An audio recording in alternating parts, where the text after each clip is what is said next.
ગુજરાતી વાર્તા સિંહ અને ખિસકોલી। એક સમયે ઘનઘોર જંગલમાં એક સિંહ રાજા શાસન કરતો હતો। એ ખૂબ જ શક્તિશાળી અને ગર્વીલો હતો।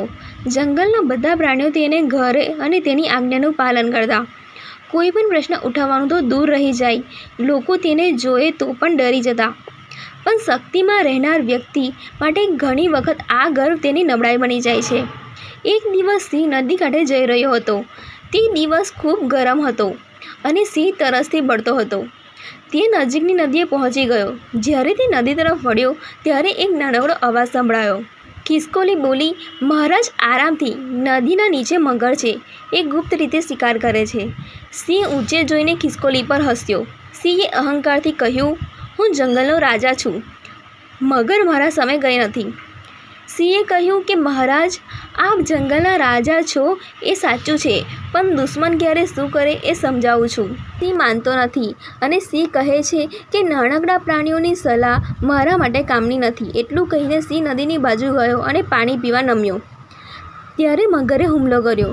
સિંહ જેવો જ નમ્યો ત્યારે મગરે ઝંપલાવ્યો અને તેની એક પગ પકડી લીધો।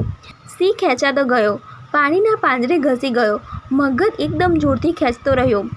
સિંહે ધ્રુજતા અવાજે કહ્યું, બચાવો, કોઈ છે? જંગલના અન્ય પ્રાણીઓ દૂર ઊભા હતા। કોઈ સમટ ન લાગતું, પણ ખિસકોલી ત્યાંથી ઉતરી અને પતંગિયા જેટલી ઝડપથી ઝાડના ઝાડે ગઈ। ખિસકોલી મગરની ઉપર ચડી ગઈ અને તેની આંખમાં પાંદડાનો તીક્ષ્ણ તૂડિયો ઘસી નાખ્યો।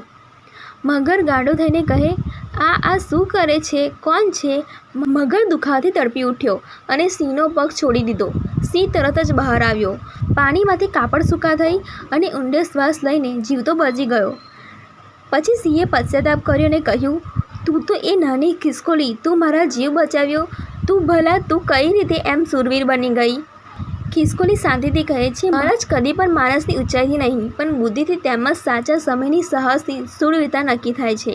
કહે છે, હું તો મોટાને જ મોટી મદદરૂપ સમજતો હોય છે, આજે સમજાયું કે નાનામાં પણ મહાનતા છુપાયેલી હોય છે। એ દિવસ પછી સિંહ રાજા માત્ર મોટા પ્રાણીઓની નહીં, પણ દરેક નાના પ્રાણીઓની વાત પણ સાંભળવા લાગ્યા। તેમણે જંગલના દરબારમાં નિયમ જારી કર્યો, દરેક જીવ નાનો કે મોટો જંગલમાં સમાન મર્યાદા અને માન પામશે। જંગલ ફરી આનંદમય થયો।